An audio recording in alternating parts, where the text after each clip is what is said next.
Picture to send to you. Get my email address. I've got a picture to send to you that you will probably appreciate going along with it. Cool. Actually, here, real quick. Yeah. Email address in like a blank white spot. So many email addresses now in the blank white area. The king is writing his email address. I don't have too much fun playing with this footage. Alright, fine. Back to go for the samples. How many It's Good to Be Kings have you gotten? My God, yeah, I know. Peter, my guard over there, is going, Jesus, yeah, all the time. Everybody thinks he's an original wit. Oh, it's good to be the king. Yes, it's good to be as funny as you are. Oh, and yesterday, Okay. there were a couple of years. There were a couple of years where I got all the Burger King jokes when Burger King trotted out that stupid character. There was one year I had this guy come up to me and give me a paper bag, and I opened, people give me stuff all the time. I opened the paper bag, and inside is a little Burger King bobblehead. I said, oh, many thanks. I crumpled it back up, and I took it with me. I had not taken more than 2 steps when one of the regulars here, came up to me and prostrated himself before me and said, Your Majesty, Your Majesty, I still haven't gotten a wedding gift for you, because I had officiated at his marriage the year before as Henry VIII. He says, Your Majesty, he was just kind of joking, you still haven't given me a wedding gift. And I gave him the paper bag and said, here you are, and walked on. All right, but the one I wanted to answer is, you were asking me about highlights from the past couple of years. There were a few of them. I told you about the people that I had met online. And I was telling them a little about myself, and I told them that I was very much into British science fiction comedy. Red Dwarf, things like that. Most notably, Hitchhiker's Guide to the Galaxy. They took this to heart. The wenches who are unionized, they actually have their own union, the International Wenches Guild, and the Maryland chapter is local chapter number 42.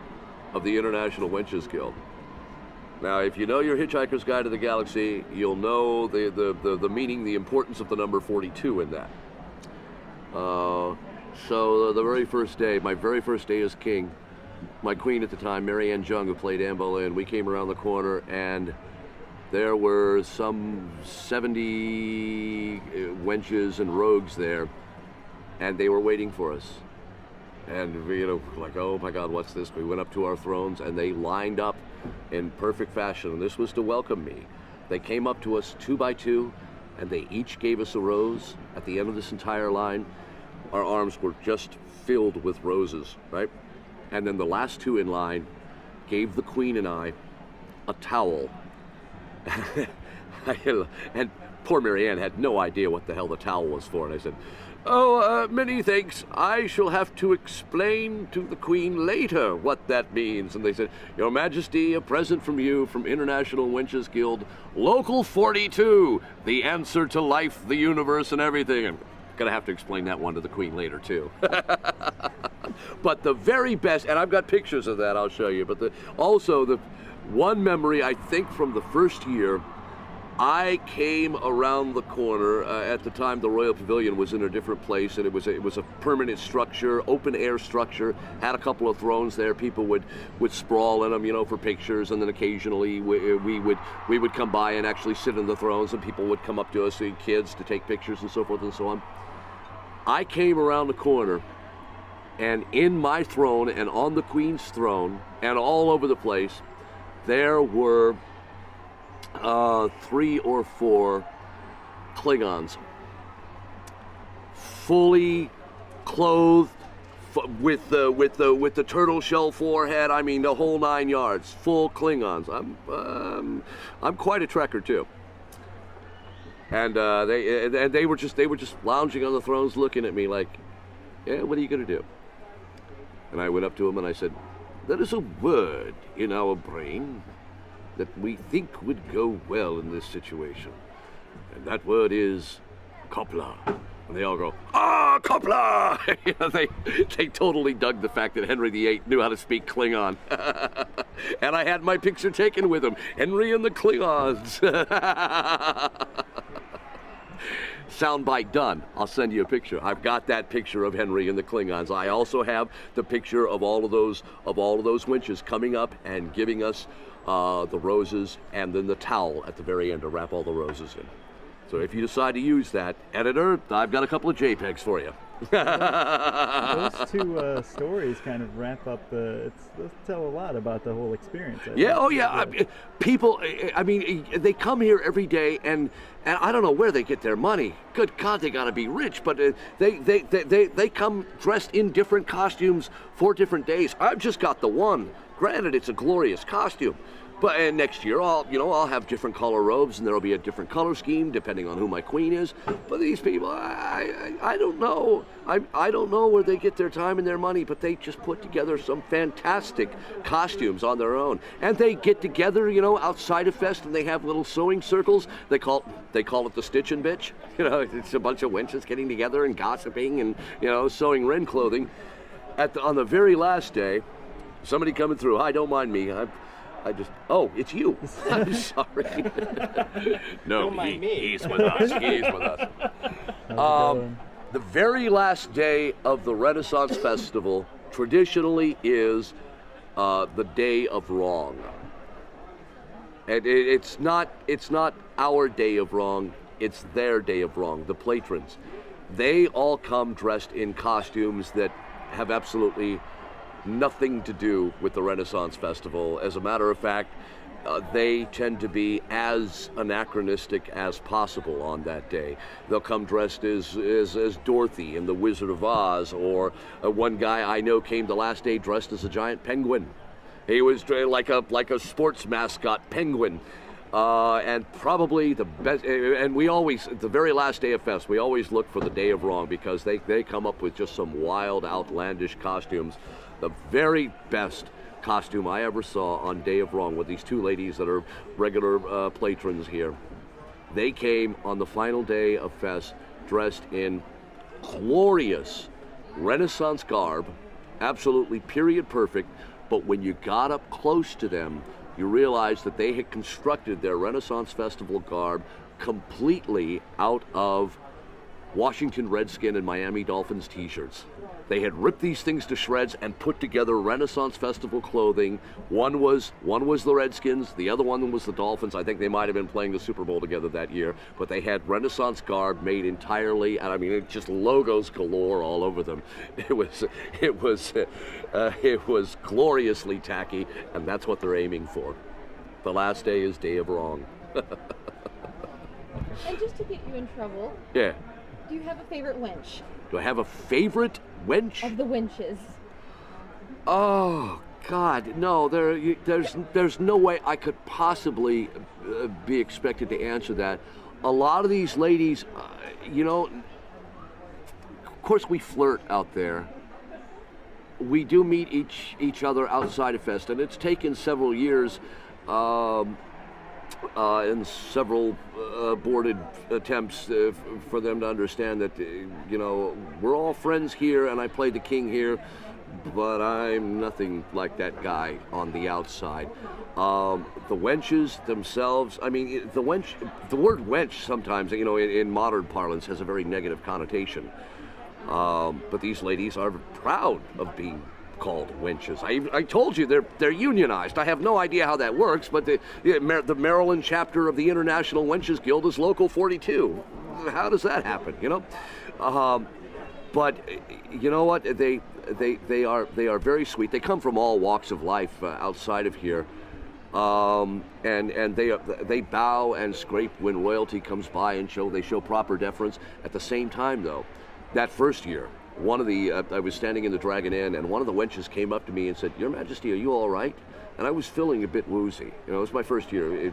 We go through an entire regimen of how to take care of ourselves out here, because sometimes we're wearing the heavy court clothes, and I was losing it. Unbeknownst to myself, I was getting dizzy and about to fall over. And one of the wenches came up to me and said, "Your Majesty, are you all right?" I said, "I think so. Well, just trying to lie and make things better." And she says, "No, you're not all right. Your lips are they're draining color. You're losing electrolytes. I'm a registered nurse.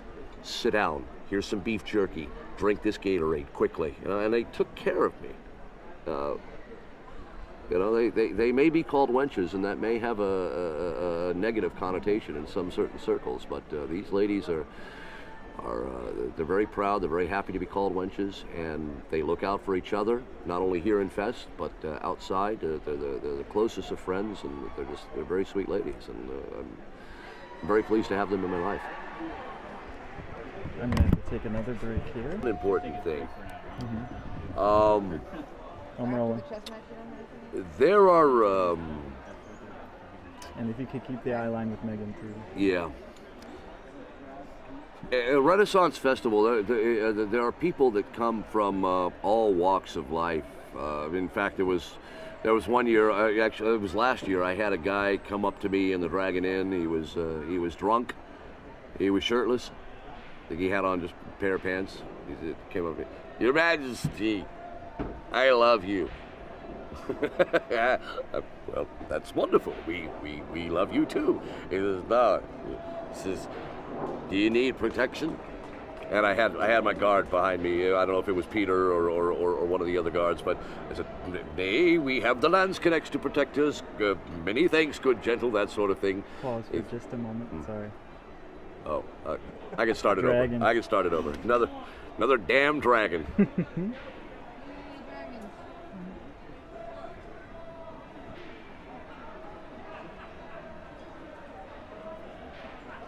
Okay.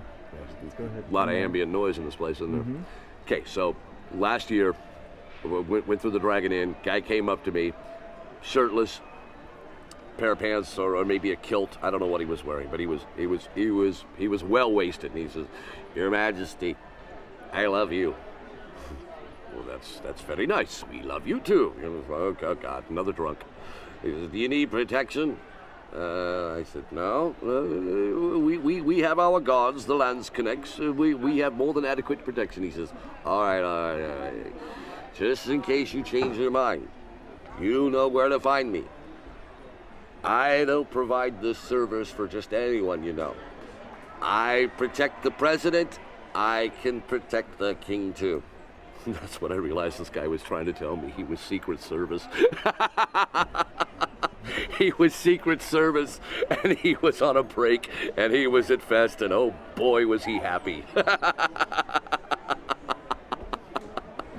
Any parting notes? Anything Yeah, finally say? yeah, and you know what? It's kind of a fine line that we walk. I mean, obviously, we've got like 5 taverns on site, and we've got people that come here to drink and to party, and we love them. God love them. People getting out of hand. That's only very occasionally in extreme circumstances, and only on certain weekends like Oktoberfest or something like that. That happens anywhere. You'll get an occasional drunk who gets obnoxious, but for the most part, the people in the pubs, they've been coming here year after year after year. They know where they stand. They know we love them, and we couldn't do without them. But they also know that the Fest has to make a living. Our reason for being is the families. I mean, the families spend the most money. They keep the festival in operation. So occasionally the Fest will get a bad rap because there will be, oh my God, there's drunks there and so forth and so on. But for the most part, I think we do a fine job of straddling that line of keeping the adults, shall we say, happy. But our focus is and always will be on the families because they keep us going year after year. I mean, it's been 32 years now that this has been in operation. That's a hell of a long time for any organization. And I think management has done 34. Yeah, I think the management has done a fine job of keeping the two groups separate but happy and living well together. Okay. That's any more questions? That'll do it. I think. All righty.